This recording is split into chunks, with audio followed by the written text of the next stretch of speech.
বামেরা সারা দেশে ৮-৯টা আসন পেলেও পশ্চিমবঙ্গে দাঁত ফোটাতে পারেনি। কংগ্রেসের সঙ্গে জোট বেঁধে বামেরা শূন্য গিয়েছে, কংগ্রেস একটা আসন পেয়েছে। অনেকেই বলা কওয়া করছে কংগ্রেসের সঙ্গে হাত ধরা কাল হলো, মানে বামেদের যে পতন এই কংগ্রেসের সঙ্গে হাত ধরার জন্যই হয়েছে। তাই অনেকে আবার দাবি তুলছে একলা চলো রে, একলা চলো নীতি অবলম্বন করার পরামর্শ অনেক বাম কর্মীরা দিচ্ছে। এখানে দেখার বিষয় বামেরা কি করবে। আগামী দিনে বোধহয় বাম কংগ্রেসের জোট আপনারা আর দেখতে পাবেন না। তার একটাই কারণ, অধীর রঞ্জন চৌধুরী উনি প্রদেশ কংগ্রেস সভাপতি থাকবেন কিনা বা ওনাকে রাখা হবে কিনা একটা সংশয় তৈরি হয়ে গিয়েছে। আপনারা জানেন কেন্দ্রের কংগ্রেস বারবার চেয়েছে তৃণমূলের সঙ্গে যাতে প্রদেশ কংগ্রেস হাত মেলায়, কিন্তু অধীর রঞ্জন চৌধুরী উনি কিন্তু চাননি, উনি বামেদের সঙ্গে হাত মিলিয়েছে। প্রদেশ কংগ্রেস সভাপতি বারবার একটা কথা বলে গিয়েছেন, এই মমতা ব্যানার্জি এই তৃণমূল পশ্চিমবঙ্গে প্রদেশ কংগ্রেসকে তছনছ করে দিয়েছে, ভেঙে টুকরো টুকরো করে দিয়েছে, তাই এই দিদিমণির সঙ্গে কোনো মতেই উনি হাত মেলাবেন না। যার ফলস্বরূপ আপনাদের সামনে যেখানে মমতা ব্যানার্জি অফার দিয়েছিলেন যদি কংগ্রেসের সঙ্গে তৃণমূলের সমঝোতা হয় পশ্চিমবঙ্গে, তাহলে মমতা ব্যানার্জি 2টো কি 3টে বা তার বেশি আসন ছেড়ে দিতে পারে, সেখানে অধীর রঞ্জন চৌধুরী কিন্তু অ্যাকসেপ্ট করেনি। ফলস্বরূপ আপনারা দেখতে পাচ্ছেন বাম কংগ্রেস জোট মুখ থুবড়ে পড়েছে। এখানে কি হলো, কংগ্রেস একটা। মমতা ব্যানার্জি গতকালই বলেছেন যদি প্রদেশ কংগ্রেস তৃণমূলের হাত ধরতো তাহলে তো 2টো আসন কনফার্ম ছিল, অধীর রঞ্জন চৌধুরীকে হারতে হতো না। এই মুহূর্তে দেখার বিষয় কেন্দ্রের কংগ্রেস সত্যিই কি অধীর রঞ্জন চৌধুরীকে আবার সভাপতি পদে বসাবেন আমাদের পশ্চিমবঙ্গে? বড় প্রশ্ন রয়ে গেল। এরপরে যিনি প্রদেশ কংগ্রেস সভাপতি হবেন উনি কি বামেদের সঙ্গে হাত মেলাবেন নাকি তৃণমূলের সঙ্গে হাত মেলাবেন?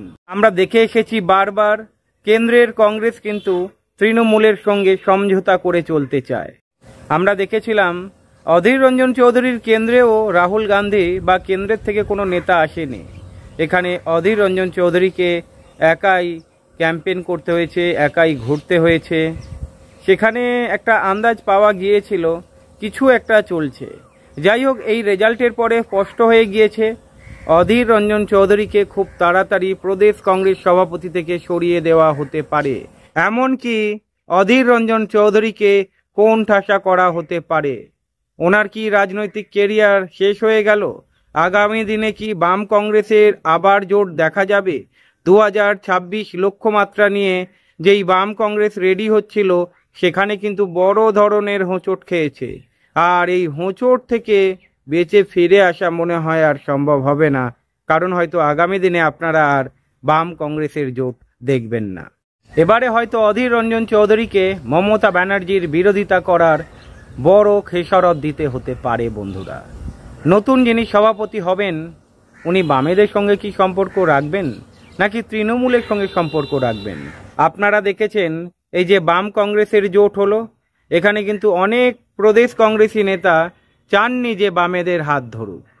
তা সত্ত্বেও অধীর রঞ্জন চৌধুরী ভেবেছিলেন কোথাও না কোথাও এই বাম কংগ্রেস ম্যাজিক দেখাতে পারে, ইভেন অনেক মানুষের মধ্যে একটা আশার আলো জাগিয়েছিল। কিন্তু কোথাও না কোথাও আমরা দেখতে পেলাম 2024-এ বাম কংগ্রেস জোট মুখ থুবড়ে পড়ল। এখানে তার মানে কি বাম কংগ্রেসকে কংগ্রেসিরা সাপোর্ট করেনি নাকি বামপন্থীরাও সাপোর্ট করেনি? বড় প্রশ্ন রয়ে গেল। অনেক বামপন্থীরাও কিন্তু এই বাম কংগ্রেস জোট চায়নি, অনেক কংগ্রেসপন্থীরাও কিন্তু এই বাম কংগ্রেস জোট চায়নি। সুতরাং মমতা ব্যানার্জি যেটা চেয়েছিলেন সেটাই হলো। আপনারা আগামী দিনে অধীর রঞ্জন চৌধুরীকে আর প্রদেশ কংগ্রেস সভাপতি পদে দেখতে পাবেন না। ইভেন এমনও হতে পারে কংগ্রেসে ওনাকে কোণ ঠাসা করা হতে পারে। কে জানে এরপরে প্রদেশ কংগ্রেস সভাপতি যিনি হবেন উনি তৃণমূল ঘেঁষা হবেন কিনা বা তৃণমূলের সঙ্গে সমঝোতা করে চলবেন কিনা, সময় বলবে। তবে বাম কংগ্রেস জোট যে ইতি টানলো বলা যেতে পারে, কারণ 2016, 2021 এবং 2024-এ মানুষ কিন্তু এই বাম কংগ্রেস জোটকে প্রত্যাখ্যান করেছে বলা চলে। এরপরে দেখার বিষয় বামেরা আগামী দিনে কোন প্ল্যানে চলে, একলা চলো নীতি নাকি আইএসএফকে নিয়ে চলে, দেখার বিষয়। আপনাদের কি মনে হয় কমেন্ট করে জানাবেন। ভালো থাকবেন।